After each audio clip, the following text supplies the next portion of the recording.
Hello students, welcome back to the channel. I am Pooja, and through this channel today we are presenting a video series, that video lectures. These are your video lectures and series that are based on your subject of BA Political Science semester second. ठीक है, हाँ जी, ये जो आपका subject रहेगा जिसके अंदर हम डिस्कस करेंगे perspective on public administration. That is ये सेमेस्टर सेकंड सब्जेक्ट, जो कि आपका DSC 4 का सब्जेक्ट है, disciplinary specific course, and English medium में आज हम इस कोर्स को देखने वाले हैं। ठीक है, अगर आप DU सोल रेगुलर और NCWEB से है या फिर किसी भी यूनिवर्सिटी से हैं जिसके अंदर ये सब्जेक्ट है आपके सिलेबस में, then this video series are very important for you. We will discuss each chapter in detail and in simple language through exam point of view. यानी कि nothing will come aside from the exam point of view. कोई भी आपको फालतू की चीज़ ना पढ़ाकर सिर्फ और सिर्फ एग्ज़ाम पॉइंट ऑफ व्यू को ध्यान में रखते हुए उन्हीं टॉपिक को अच्छे से एक्सप्लेन किया जाएगा जो आपके एग्ज़ाम में आने वाले हैं या फिर जो पिछले 10 साल में आ रहे हैं रेगुलरली. ठीक है, अगर आप वीडियो को अच्छे से पूरा देखोगे तो आप अपना सिलेबस यहीं से पूरा कर लोगे, इससे बाहर कुछ नहीं आएगा. Video is very important for you, and then let's start the video. Public perspective of public administration. ठीक है, अब हम सिलेबस डिस्कस करते हैं. इस सब्जेक्ट के अंदर आपके टोटल 4 यूनिट्स हैं. ठीक है, first unit is public administration as a discipline. इसका मतलब है कि पब्लिक एडमिनिस्ट्रेशन को कैसे इम्प्लीमेंट किया जाता है जो है हमारी जनता के ऊपर. How is public administration is used as a subject on the population of the country. ठीक है, क्या क्या रूट्स हैं. ठीक है, मॉडर्न पब्लिक एडमिनिस्ट्रेशन क्या कहता है, प्रिंसिपल्स क्या होने वाले हैं, क्या क्या इवोल्यूशन आया है पब्लिक एडमिनिस्ट्रेशन में. यानी कि ओवर द टाइम जनता की डिमांड्स चेंज हुई है, नेसेसिटीज़ चेंज हुई है, इकोनॉमी चेंज हुई है, तो उन सब को ध्यान में रखते हुए हमारा एडमिनिस्ट्रेशन कैसे चेंज हुआ है ये हम डिस्कस करेंगे यूनिट 1 के अंदर. यूनिट 2 होते हैं थ्योरेटिकल पर्सपेक्टिव्स. ठीक है, इसके अंदर साइंटिफिक जो भी हमारी थ्योरीज रही हैं उनके अकॉर्डिंग क्या क्या अप्रोच यूज़ की जा सकती है हमारी पॉलिसीज़ के अंदर.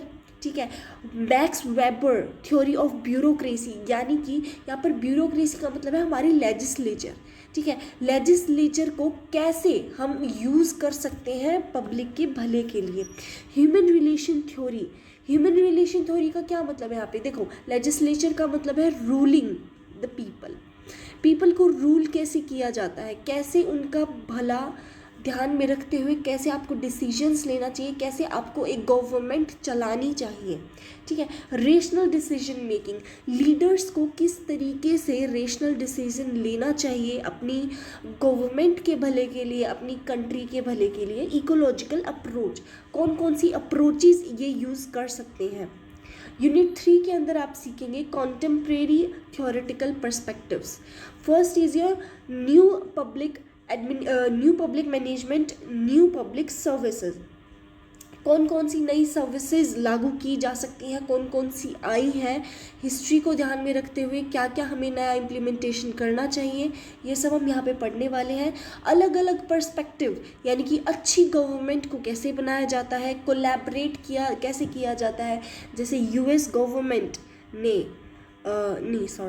US का नहीं, अभी हम रिसेंटली का लेते हैं. जैसे कैसे रशिया ने इंडिया को हेल्प किया, that is how it works. ठीक है, तो कैसे 2 गवर्नमेंट मिलके कोलैबोरेट करती हैं अपनी अपनी कंट्रीज़ के भले के लिए. गिव एंड टेक होता है ये, कि अगर फॉर एग्जांपल हमारे पास सोना ज़्यादा है और रशिया के पास तेल ज़्यादा है, हमें तेल चाहिए, रशिया को सोना चाहिए, हम आपस में एक्सचेंज करेंगे अपनी करेंसी को, एंड वहाँ से हम अपने दोनों कंट्रीज़ का भला होगा.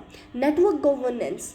ठीक है, and digital governance. Digital governance आज का टॉपिक है, कैसे डिजिटल गवर्नेंस एक बहुत बड़ा मेजर रोल प्ले करता है आज की सत्ता के अंदर, वो हम डिस्कस करेंगे. Gender perspective in public administration. Government के अंदर, पब्लिक एडमिनिस्ट्रेशन के अंदर जेंडर का कितना बड़ा रोल है, जेंडर और गवर्नमेंट कैसे, गवर्नेंस एक दूसरे से कैसे रिलेटेड है, how are these both related to each other, gender sensitivity and the participation in governance is what we are going to discuss is unit 4. तो अभी हम right now we are going to discuss unit 1, that is your public administration as a discipline. आगे बढ़ने से पहले हम सबसे पहले समझ लेते हैं पब्लिक एडमिनिस्ट्रेशन क्या होता है. what is the meaning of public administration? Public administration means the implementation of government policies.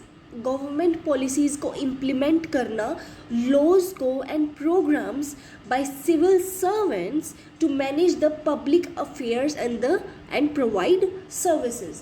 देखो, आसान भाषा में पब्लिक एडमिनिस्ट्रेशन का मतलब होता है कि इनका काम होता है इम्प्लीमेंट करना सरकारी पॉलिसीज़ को और लॉज को पब्लिक के भले के लिए एंड उनको सर्विसेज प्रोवाइड करने के लिए. ठीक है.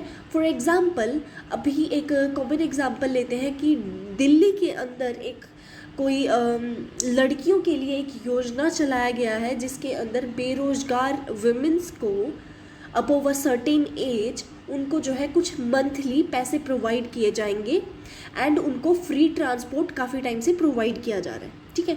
तो ये क्या हो गई, ये हमारी पब्लिक एडमिनिस्ट्रेशन ने दिल्ली की जनता के लिए, खासकर लड़कियों के लिए उन्होंने एक सर्विस प्रोवाइड की है. ठीक है. अच्छा, अब हम देखेंगे कि सिविल सर्वेंट्स कौन से होते हैं. भाई, जो भी मिनिस्टर्स एंड खासकर सिविल सर्वेंट्स के अंदर आते हैं आपके, वो लोग जो गवर्नमेंट जॉब में प्रॉपर है उस चीज़ को करने के लिए. देखो, डिफरेंस होता है पॉलिटिक्स के अंदर. ठीक है. And there is a difference between government servant. Policy जो हमारे मिनिस्टर्स होते हैं वो हर 5 साल में चेंज होते हैं, वो परमानेंट नहीं है. लेकिन गवर्नमेंट सर्वेंट जो होते हैं वो हमारी परमानेंट होते हैं, क्योंकि ये जैसे आपकी फॉर एग्जांपल पुलिस हो गई. ठीक है. पुलिस हो गया, या फिर आपका कोई जैसे ये कोर्ट के अंदर बैठने वाले आपके लॉयर्स हो गए, आपके जजेस हो गए, ये हमारे पब्लिक एडमिनिस्ट्रेशन के सिविल सर्वेंट्स के अंदर आते हैं. आई होप आपको पब्लिक एडमिनिस्ट्रेशन का मतलब समझ आ गया होगा. अभी हम देखते हैं हम क्या पढ़ेंगे. Public administration is the process of implementation. वही चीज़ है, ये एक प्रोसेस है to implement the policies and plans formulated by government for the public. Public के लिए जिन भी तरह की नई नई पॉलिसीज़ को लाया गया है उनको देना. ठीक है. फॉर एग्ज़ाम्पल, हर महीने कुछ राशन प्रोवाइड किया जाता है जो मतलब कि बिलो पॉवर्टी लाइन पीपल होते हैं, जिनका बीपीएल का, आपने देखा होगा बीपीएल का एक कार्ड होता है. ठीक है. बीपीएल के कार्ड के अंदर जितने भी लोग आते हैं उनको मंथली कुछ राशन प्रोवाइड किया जाता है उनके सर्वाइवल के लिए. तो ये क्या हो गई, ये हमारी सर्विसेज ही हो गई ना. ये हमारी गवर्नमेंट ने कुछ पब्लिक अफेयर्स के लिए उन्होंने कुछ प्रोग्राम निकाला है कि भी हर महीने जो लोग खाना अफोर्ड नहीं कर पाते हैं गवर्नमेंट उनको खाना देगी. It is associated with the executive branch of the government. अब देखो, एग्जीक्यूटिव ब्रांच कौन सी होती है. Branch of government responsible for implementing, enforcing and administering law as well as managing the daily operations of the state. State के अंदर होने वाले डेली ऑपरेशंस को लेकर हर एक लॉ को इम्प्लीमेंट करना. ठीक है. हर एक बड़ी जिम्मेदारी उठाना, ये हमारी एग्जीक्यूटिव ब्रांच ऑफ गवर्नमेंट का काम है. ठीक है. जिसे लीड करते हैं हमारे मिनिस्टर्स, स्टेट मिनिस्टर्स, और उन मिनिस्टर्स को जो रूल करता है that is our president and prime minister. ठीक है. तो एग्जीक्यूटिव ब्रांच ऑफ गवर्नमेंट हो गई द टॉप गवर्नमेंट, बिल्कुल टॉप पे, जो पूरे कंट्री को जो रूल करती है. उनके अंदर जितने भी लीडर्स आते हैं, स्टेट के मिनिस्टर्स हो गए या फिर आपके प्रेसिडेंट या फिर प्राइम मिनिस्टर हो गए. ठीक है. It is not merely about enforcing rules. सिर्फ रूल्स की बात नहीं है, लेकिन और क्या क्या आता है उसके अंदर, पब्लिक वेलफेयर की. हाँ, रूल तो लगे हैं लेकिन जनता की सेहत का ध्यान रखना, उनकी वेलबीइंग का ध्यान रखना, उनकी डेवलपमेंट का ध्यान रखना कि वो आगे बढ़े एंड सोशल चेंजेस लाए जाएं, इसलिए भी इस गवर्नमेंट को इम्प्लीमेंट किया गया है. It is an interdisciplinary subject as it draws on contributions from politics, sociology, economics and history. Politics को क्यों यहाँ पे मेंशन किया गया है? क्योंकि आपके जो प्रेसिडेंट और प्राइम मिनिस्टर हैं ये पॉलिटिक्स के अंदर है. जितने भी मिनिस्टर्स हैं वो सब पॉलिटिक्स से हैं. पॉलिटिक्स हर 5 साल में चेंज होती है, तो जितने भी पॉलिटिक्स के मेंबर्स हैं सोशियोलॉजी से, सोशली यानी कि जो एक्सपेरिमेंट करके देखा गया है उनसे क्या पता चला है. फॉर एग्जांपल अभी कैसे पता कि मतलब कि बेटी बचाओ बेटी पढ़ाओ क्यों शुरू हुआ?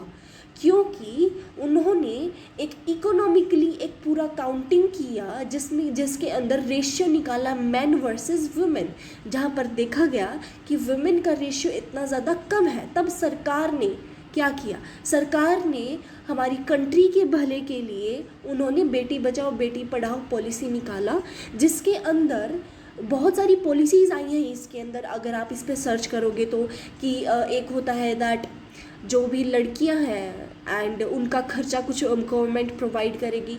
इवन कुछ मैरिजेस पे भी गवर्नमेंट ने कुछ ऐसी पॉलिसीज़ निकाली है that they are going to provide proper finance for the marriage of the girls and for the education loan लड़कियों के लिए जो प्रोवाइड किया गया है, जो कि बहुत ज़्यादा चीप है comparing to the other things provided by the government. तो ये बहुत सारी पॉलिसीज़ जो है वो निकाली गई है इस चीज़ के लिए. ठीक है, अब ये ज़रूरी क्यों है भाई? क्यों ज़रूरी है? ये कोई प्रॉपर टॉपिक नहीं डिस्कस कर रहे हैं, ये हर एक वो टॉपिक हम डिस्कस कर रहे हैं जो आपके एग्जाम में आएगा. ठीक है, हाँ जी. Government decisions are successful only when the administration implements them correctly. This is very correct. अब गवर्नमेंट यानी कि टॉप जो हमारा चेयरपर्सन, फॉर एग्जांपल यहाँ पे कोई पर्सन है जो कि हमारा एग्जीक्यूटिव ब्रांच ऑफ गवर्नमेंट पे है, इन्होंने पॉलिसी तो निकाल दी, लेकिन अगर उन पॉलिसीज़ को हम अच्छे से इम्प्लीमेंट ही नहीं करेंगे तो वो कैसे सक्सेसफुल होगा? ठीक है, बेटी बचाओ बेटी पढ़ाओ तो निकाल तो दिया, लेकिन उसका कोई फ़ायदा ही नहीं उठा पा रहा है, तो there is no point in introducing such policies, right. तो administration acts as a bridge, इसीलिए एडमिनिस्ट्रेशन जो है वो एक ब्रिज का काम करता है. ये ब्रिज है, यहाँ पर है हमारी गवर्नमेंट और यहाँ पर है हमारी जनता, और ये ब्रिज जो है इन दोनों को आपस में मिलाने का काम करता है, पॉलिसीज़ पहुँचाने का काम करता है. ठीक है, public administration developed with the origins of the state. ये हमारी ओरिजिन से स्टार्ट हुआ है. अ सोसाइटी, जैसे जैसे हमारी सोसाइटी जितनी ज़्यादा कॉम्प्लेक्स होने लगी वैसे वैसे हमारा जो एडमिनिस्ट्रेशन का स्ट्रक्चर है वो भी उतना ही कॉम्प्लेक्स होने लग गया. ठीक है, पहले ब्रिटिश रूल में सिंपल था, ब्रिटिशर्स जो कहेंगे हमें करना पड़ेगा. जैसे जैसे हमें आज़ादी मिली, फिर हमारी पॉलिटिकल पार्टीज़ जहाँ पर 2 हुआ करती थी, आज के टाइम पे 5-6 पॉलिटिकल पार्टीज़ हैं. तो ये क्या हो गया, सिस्टम हमारा और भी ज़्यादा कॉम्प्लेक्स हो गया है. किसी भी एक गवर्नमेंट, पूरे इंडिया के अंदर सिर्फ एक गवर्नमेंट रूल नहीं कर रही है. कहीं पर हमारी बीजेपी कर रही है, कहीं पर हमारे आम आदमी पार्टी कर रहे हैं, कहीं पर हमारी कांग्रेस कर रही है. तो अलग अलग पार्टीज़ अलग अलग हिस्सों में बढ़ चुकी है. उससे हमारी कंट्रीज़ के अंदर भी बहुत ज़्यादा कॉम्प्लेक्स बिहेवियर देखा गया है. ठीक है, अर्ली सिस्टम्स. अभी अर्ली सिस्टम्स का यहाँ पे मतलब है कि पहले पहले कौन कौन से सिस्टम शुरू हुए थे. ठीक है, आज तो हम डेमोक्रेसी पे आ गए हैं, लेकिन उससे पहले कौन कौन से सिस्टम्स हुए थे वो हम यहाँ पे पढ़ने जाएंगे. Ancient China, officials were appointed through a competitive exam. भाई जिसको भी पॉलिटिक्स में घुसना है, I think this is the best one. एक बहुत अच्छा तरीका था कि कॉम्पिटिटिव एग्ज़ाम उनका लिया जाता था. आजकल पॉलिटिक्स में तो कुछ लोग ऐसे भी आए हुए हैं जो पता नहीं कितने साल जेल में रह के आए हुए हैं, जिनको कुछ नहीं पता. तो ये एक बहुत अच्छा तरीका मुझे लगा. एंशियंट चाइना के अंदर क्या होता था कि वो एग्ज़ाम कंडक्ट कराते थे, कॉम्पिटिटिव एग्ज़ाम, और सिर्फ एक मेरिट बेस्ड लिस्ट निकलती थी सिविल सर्विस सिस्टम की. The administration hierarchy was clear. भाई क्लियर था, जो जीतेगा वही लीडर बनेगा. ठीक है, ऐसा नहीं है कि उनकी कोई पार्टी थी जो रोज़ आकर लड़ रहे होते थे, नहीं. सिविल एग्ज़ाम आप अटेंड करो, जीतो. अगर आपको पूरा प्रॉपर नॉलेज है कि कैसे कंट्री को चलाना चाहिए, then you are appointed as a leader and then आप रूल करो. ठीक है। फिर दूसरा आया हमारा ancient Egypt, that is your centralised administration. ठीक है, ये क्या कहता है, a system for tax collection and public works, the pharaoh was the supreme ruler. ये क्या करता था, ये एक सिस्टम था टैक्स कलेक्शन का और पब्लिक वर्क का। भाई जो अच्छे से टैक्स कलेक्ट कर पा रहा है, जो पब्लिक को अच्छे से काम करा रहा है, वही आपका परोवा हो जाएगा, वही आपका सुप्रीम लीडर हो जाएगा। लीडर कौन होता है, जिसकी हर कोई बात मानता है। राजा कोई कैसे बनता है, ऐसे ही रैंडमली आप किसी को राजा बना दोगे नहीं फ़र्क पड़ेगा, बट एक राजा वो होता है जिसकी सब सुनते हैं। जब भी वो बोले तो people know that he is going to say something important. तो यही एंशियंट इजिप्ट का था, that if you are a good tax collector, if public follows you, if public listens to you, then you can be the supreme leader. फिर आया हमारा Roman empire. ये Roman empire था हमारा लॉ बेस्ड एडमिनिस्ट्रेशन। ठीक है, separate departments, अब हर एक चीज़ के लिए अलग अलग डिपार्टमेंट बना दिया गया। भाई आर्मी अपना डिपार्टमेंट संभालेगी, टैक्सेस अलग से है, जस्टिस का लेजिस्लेचर अलग से बनेगा, फाइनेंस अलग से बनेगा। Administrative hierarchy and the discipline. Hierarchy का यहाँ पे क्या मतलब होता है, देखो, hierarchy is a ranked vertical structure of authority. यानी कि हिरार्की का मतलब होता है एक स्ट्रक्चर, एक पावर के बेसिस पर हर एक की पोजीशन को डिफाइन करना। जैसे अगर हम आज के टाइम पे ले, then today it is prime minister, sorry president. The first and the most powerful is the president, then is your prime minister, correct, and then it is your it is our citizens। ठीक है, तो अगर हम एक hierarchy देखें तो power के basis पर हम जो है एक वर्टिकल लेवल पे जब हम पावर को डिफाइन करते हैं तो उसको हम हिरार्की कहते हैं।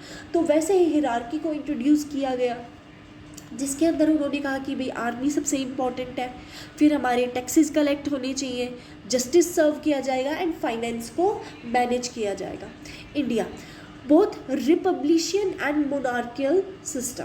ठीक है, रिपब्लिक भी है और मोनार्कियल भी है। कैसे, administration organisation develop, administration organisation over the time develop हुआ है। 1950 के अंदर हमारी कॉन्स्टिट्यूशन को इंट्रोड्यूस किया गया था, जिसके बाद हमारी जितने भी चेंजेस आए हैं कॉन्स्टिट्यूशन के अंदर, हमारी लेजिस्लेचर के अंदर, उन सभी को इंट्रोड्यूस किया गया। Council of ministers and departmental system, council of ministers बनाया गया and departmental system was introduced. ठीक है, yes. Conclusion, early administration was king centred.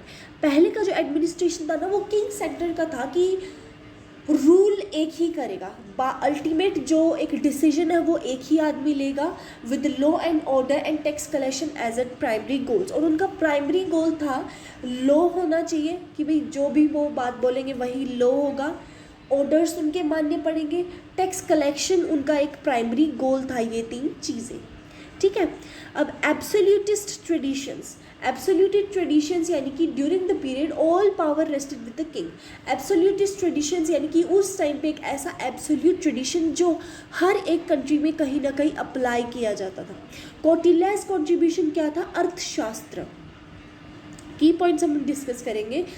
King was the centre of administration, king he centre of administration है। और एक state का, एक किसी भी जगह का एक काम है स्टेबिलिटी बनाए रखना एंड सिक्योरिटी रखना, कि भी स्टेबल रहे आप लोग एंड सिक्योरिटी बनी रहे, कोई भी हमारी जनता को ठेस ना पहुंचा सके। Importance of espionage system, espionage system की इम्पोर्टेंस को इंट्रोड्यूस किया गया। Tax system should be systematic, tax system को सिस्टमैटिक किया गया कि जिस पर्सन की, अभी हमारा टैक्स सिस्टम क्या कहता है कि जिस भी पर्सन की जो इनकम है that is above 10 lakh, they are going to be charge of tax में भी 15 to 17%। ठीक है, तो उस टाइम पे भी हर एक के लिए एक टैक्स सिस्टम होता था। अब वो फार्मर्स के लिए अलग होता था, ठीक है, जो गवर्नमेंट सिविल सर्वेंट्स हैं उनके लिए अलग होता था, हर एक के ऊपर एक टैक्स सिस्टम होता था। The state should take care of the welfare of the people. King का काम क्या है, अपनी जनता का ध्यान रखना। Characteristics, centralised monarchy, centralised monarchy का मतलब है कि मोनार्की है, एक ही इंसान के रूल को फाइनल वर्ड माना जाएगा। Discipline, control and hierarchy, hierarchy उस टाइम पे भी होता था, क्यों, क्योंकि किंग होता था, फिर उसका चीफ होता था, चीफ यानी कि यहाँ पर राजा, मंत्री, and then there is the army. फिर उनके जो सिपाही होते थे। Use of statistics and accounting in administration, administration के अंदर स्टेटिस्टिक्स और अकाउंटिंग का कैसे यूज़ होता था, कैसे वो अपनी टेरिटरीज को स्टेबल रखते थे।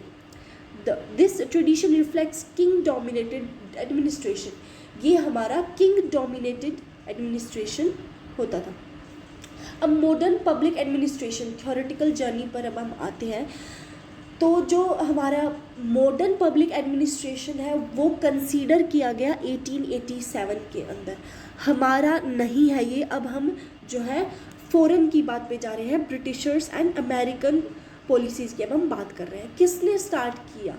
वुडरो विल्सन ने, ठीक है। उसने एक आइडिया प्रपोज किया of separating administration from politics. उसने कहा कि पॉलिटिक्स और एडमिनिस्ट्रेशन अलग होना चाहिए, क्योंकि एडमिनिस्ट्रेशन है परमानेंट, यानी कि जो देश को चला रहे हैं वो लोग होने चाहिए परमानेंट, और पॉलिटिक्स होनी चाहिए कि भाई हर साल बदली जा सके, ठीक है। क्योंकि अगर गलत राजा के हाथ में प्रजा आ गई तो वो लाइफ लॉन्ग उनकी ज़िंदगी को बर्बाद कर देगा।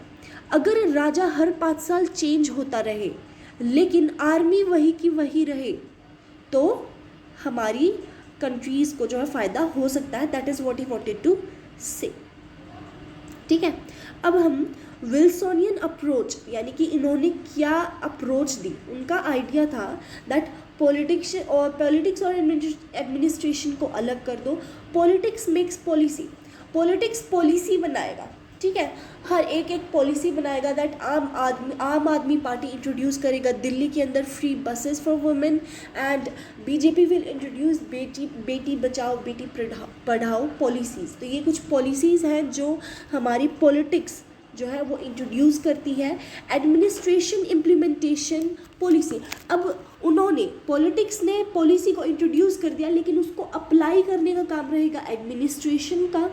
Administration should run scientifically, administration scientifically run करेगी, according to the theory run करेगी, ठीक है। हाँ जी, क्योंकि पॉलिटिक्स जो है वो अपने हिसाब से चलती है। Politics is a leader, they can do what ever they want, but administration क्योंकि एडमिनिस्ट्रेशन कॉन्स्टिट्यूशन के अंदर आता है तो उन्हें बाय द बुक जाना पड़ेगा, ठीक है। Importance, efforts to make administration professional and impartial. Importance क्या है भाई? एडमिनिस्ट्रेशन प्रोफेशनल्स को इम्पार्शियल होना पड़ेगा। उनके लिए all the people should be same, though thought to reduce corruption in political interference, कि पॉलिटिकल इंटरफेरेंस एडमिनिस्ट्रेशन के अंदर नहीं होना चाहिए। किस तरीके से वो एक पॉलिसी को इंट्रोड्यूस करते हैं that is up to the administration. Smoothly run किया जाए दैट इज़ जो है वो administration is going to take care of that, ठीक है। करप्शन कम करना है and political interference should be reduced. Criticism. In practice, politics and administration cannot be completely separated. अब थ्योरी के अंदर बाय द बुक कह तो दिया कि पॉलिटिक्स को और एडमिनिस्ट्रेशन को अलग करके रखना होगा, but it is practically not possible to separate politics and administration. क्यों? Because they both work together, वो एक साथ काम मिलकर करेंगे। when the both work together only then they are going to able to be help people of a country, correct? हाँ जी। Classical approach, अब ये तो विल्सोनियन अप्रोच थी, जो विल्सोनियन का मानना था कि कैसे काम करना चाहिए। क्लासिकल अप्रोच क्या है? अब इसके कौन सी थिंकर्स हैं जिन्होंने ये अप्रोच फाइंड आउट की? That is Max Weber, Henri Fayol, Frederick Taylor. उनके मेन प्रिंसिपल्स थे दैट फर्स्ट हिरार्की, यानी कि डिस्ट्रीब्यूशन ऑफ पावर को डिस्ट्रीब्यूट किया जाए एक वर्टिकल वे के अंदर, जिसके अंदर main leader then people who follow them. Division of work, काम को डिवाइड करो, कौन the person what work they are going to do. Rule based administration, the administration should B rule based by the book. Efficiency, यानी कि जो the policies introduced by the politics and the administration, whether they are completely presented to the Janata or not.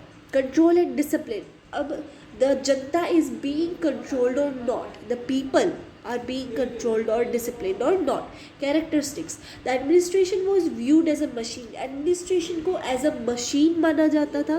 Human emotions were ignored. That you don't have to consider their human emotions. आपको by the book जाना है, फ़र्क नहीं पड़ता कौन क्या कह रहा है. Human relations approach, अब वो तो थी उनकी एक क्लासिकल अप्रोच. अब ह्यूमन रिलेशन अप्रोच क्या कहती है, जहाँ पर ह्यूमन इमोशंस को कंसीडर किया जाता है. That is by Elton Mayo. उनका की आइडिया था दैट एम्प्लॉयज़ जो है वो मशीन नहीं होते हैं, लोग मशीन नहीं होते हैं. वर्क प्लेस एनवायरनमेंट जो है वो प्रोडक्शन को अफेक्ट करता है. फॉर एग्ज़ाम्पल, अगर आपके एम्प्लॉयज़ बीमार हैं, people working in a factory are ill, they are not going to be able to perform, and still instead that they are going to work, they are going to be continuously ill for several days. अब लगातार बीमारी में भी वो काम कर रहे हैं तो वो बीमारी ख़त्म नहीं होगी, वो और ज़्यादा उनकी बॉडी को इफ़ेक्ट करेगी. अल्टीमेटली उस कंपनी को ही नुकसान होगा. Correct. Importance of informal group.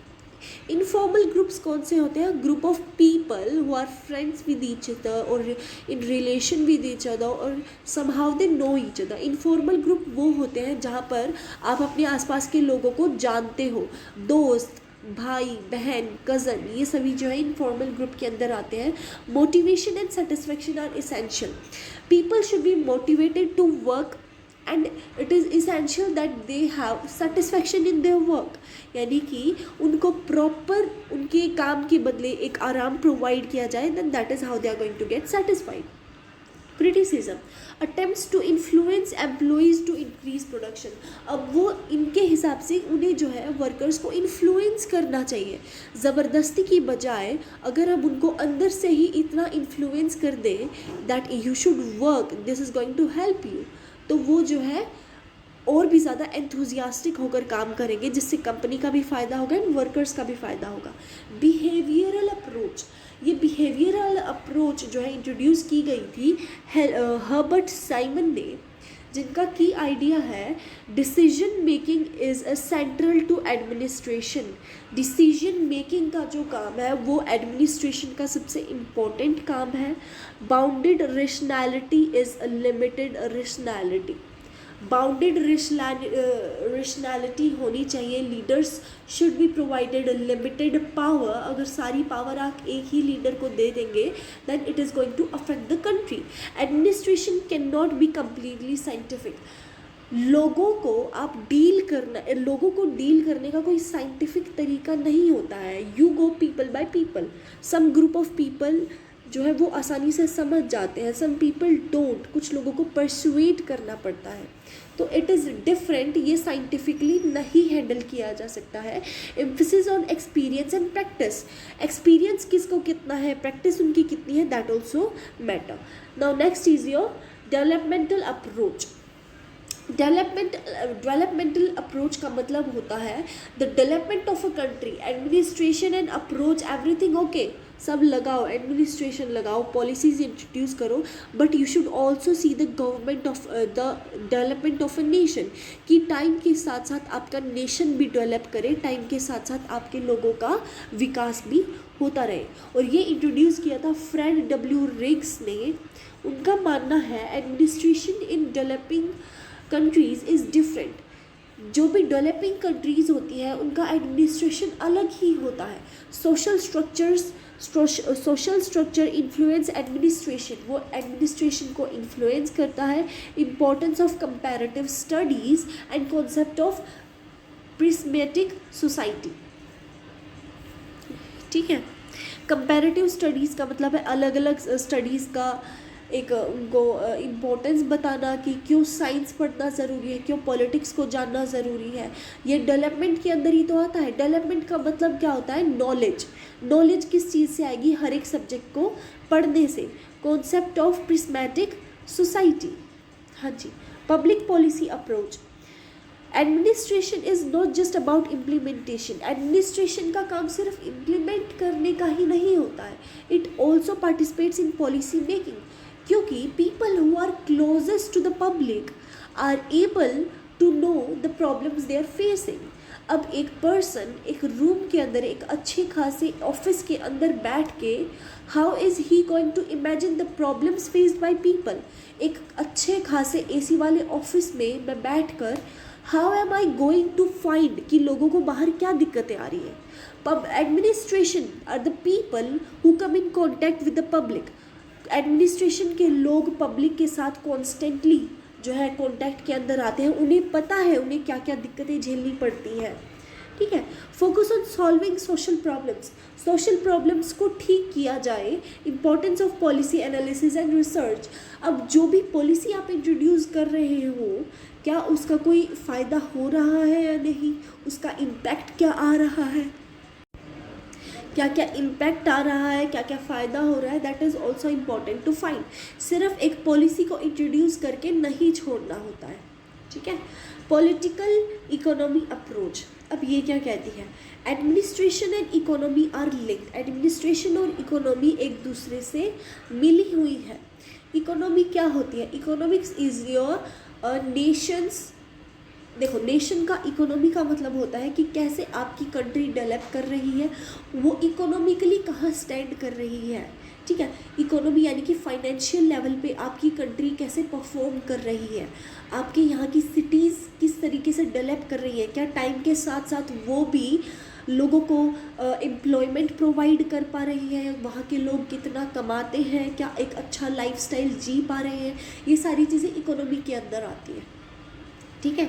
Distribution of resources influenced by the political processes. Political process हमारे डिफाइन करते हैं कि रिसोर्सेज को किस तरीके से डिस्ट्रीब्यूट किया जाएगा, किस SC ST को क्या क्या रिजर्वेशंस मिलनी चाहिए, कितने भी जितने भी SC ST लोग हैं जो बिलो पॉवर्टी लाइन है, पुअर पीपल है, उनको क्या क्या चीज़ें प्रोवाइड करनी चाहिए, क्या क्या रिसोर्सेज प्रोवाइड करने चाहिए, स्टूडेंट्स को क्या क्या एजुकेशन फ्री मिलना चाहिए, ये सारी चीज़ें पॉलिटिकल जो है वो पार्टीज़ पॉलिटिकल प्रोसेसेस डिफाइन करते हैं। The state plays a role in economic development. State एक बहुत बड़ा रोल प्ले करता है इकोनॉमिक डेवलपमेंट के अंदर। Administration implements economic policies. Administration economic policies को जो है इम्प्लीमेंट करता है। अब प्रिंसिपल्स क्या है पब्लिक एडमिनिस्ट्रेशन के, ये एक टोटल कंक्लूजन है कि कैसे आज के टाइम पे पब्लिक एडमिनिस्ट्रेशन को किया जाता है। हायरार्कीज या डिस्ट्रीब्यूशन ऑफ पावर पहले आएगा, डिवीजन ऑफ वर्क कौन क्या काम करेगा, coordination, political and administrative government के बीच में एक कोऑर्डिनेशन कैसा चल रहा है, accountability whether people are working और नॉट, और वो अपने काम के लिए अकाउंटेबल है या नहीं, कंट्रोल कैसा है, एफिशिएंसी कैसी है, ट्रांसपेरेंसी कैसी है पब्लिक के साथ, ये सारी चीज़ें जो है एक पब्लिक एडमिनिस्ट्रेशन को डिफाइन करती है। Popular interpretations, different ways of understanding public administration कौन कौन से हैं। एग्जीक्यूटिव ब्रांच ऑफ गवर्नमेंट, सबसे पहले आपकी एग्जीक्यूटिव ब्रांच ऑफ गवर्नमेंट आती है जो आपकी पूरी कंट्री को रूल कर रही होती है। ठीक है। जिसके अंदर सभी के सभी मिनिस्टर्स, प्रेसिडेंट, प्राइम मिनिस्टर्स, ये सब इंक्लूड किए जाते हैं। पॉलिसी इम्प्लीमेंटेशन प्रोसेस जो है इसके अंदर आपके जितने भी सिविल सर्वेंट्स हैं उनको इंक्लूड किया जाएगा। मैनेजमेंट साइंस, किस तरीके से साइंटिफिकली बाय द बुक आपको एडमिनिस्ट्रेशन को कैसे वर्क करना चाहिए। Instruction for public welfare, public welfare के लिए आपको क्या क्या करना चाहिए, ये सब यहाँ पर आएगा। Public administration theory building, theories are informed from historical experiences. Theories को हिस्टोरिकल एक्सपीरियंसेस के बेसिस पर बनाया जाता है।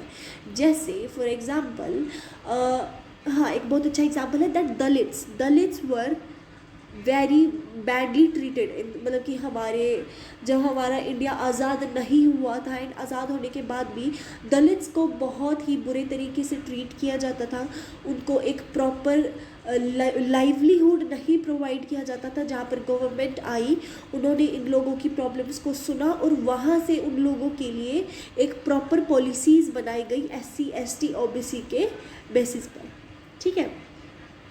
सोशल चेंजेस, ये एक एग्जाम्पल है, और भी बहुत सारे एग्जाम्पल्स हो सकते हैं। जैसे पहले हमारी आर्मी, सिर्फ आर्मी के अंदर सिर्फ सोल्जर्स होते थे, लेकिन आज हमारे लिए voter army, that is your army, navy, ठीक है। ऐसी ऐसी और हमारी जो है कंट्री को बचाने के लिए और ज़्यादा आर्मीज़ को इंट्रोड्यूस किया गया इंडिपेंडेंस के बाद, ठीक है। Economic crisis develop new models, economic crisis जैसे जैसे हुए तो नए मॉडल्स को इंट्रोड्यूस किया गया। हमारी 1950s के अंदर हमारा जो है कंट्री वो कितना ज़्यादा लेस साइंटिफिक था, वहाँ पर हमने इंट्रोड्यूस किया नई कंपनीज़ को इंडिया के अंदर, ठीक है। Administration changes with changes in politics and society, administration जो है वो चेंज होता रहता है जैसे जैसे हमारी पॉलिटिक्स और सोसाइटी के अंदर बदलाव देखे जा रहे हैं। Conclusion, public administration has evolve since ancient times, ancient times से लेकर हमारा पब्लिक एडमिनिस्ट्रेशन काफ़ी ज़्यादा इवॉल्व हुआ है। इनिशियली एक किंग सेंटर्ड होता था, एक ही लीडर होना चाहिए। मॉडर्न टाइम पे ये पीपल सेंटर्ड हो गया है, यानी कि मल्टीपल पीपल को रिप्रेजेंट करने के लिए बहुत सारे लीडर्स को चूज़ किया गया है जो अलग अलग प्रॉब्लम्स को डिस्कस करते हैं। Now it is a subject related to the development policy and society. It is dynamic and evolving discipline. And that's it for today's video. I hope आपको अच्छे से समझ आया होगा, ठीक है। कोई भी डाउट है तो आप कमेंट सेक्शन में आप अपने हर एक डाउट को लिख सकते हैं। आपके हर एक डाउट को सॉल्व करने की हमारी पूरी कोशिश रहेगी, ठीक है। अगर आप स्टूडेंट्स, आप में से कोई भी DU सोल रेगुलर NCEEB से है और ये सब्जेक्ट आपसे रिलेटेड है, चाहे आप किसी भी यूनिवर्सिटी से हो, तो आप इस वीडियो सीरीज़ को देखना ना भूलें। आप चैनल को सब्सक्राइब कर सकते हैं, लाइक और शेयर करें वीडियो को, जिससे हमें मोटिवेशन मिलेगी आपके लिए ऐसी ही और वीडियोस बनाने के लिए। एंड आपको सब्सक्राइब करना होगा अगर आप बाकी वीडियोस की नोटिफिकेशंस चाहते हैं तो, क्योंकि हर एक यूनिट को एक्सप्लेन किया जाएगा। यूनिट 2, यूनिट 3, यूनिट 4 बहुत जल्द ही आपको प्रोवाइड कर दिया जाएगा, ठीक है। And for more updates you can follow our WhatsApp and Telegram channel for any updates regarding to the universities DU SOL and NCEEB and your regular students, ठीक है। All the very best for your exam and that's it for today.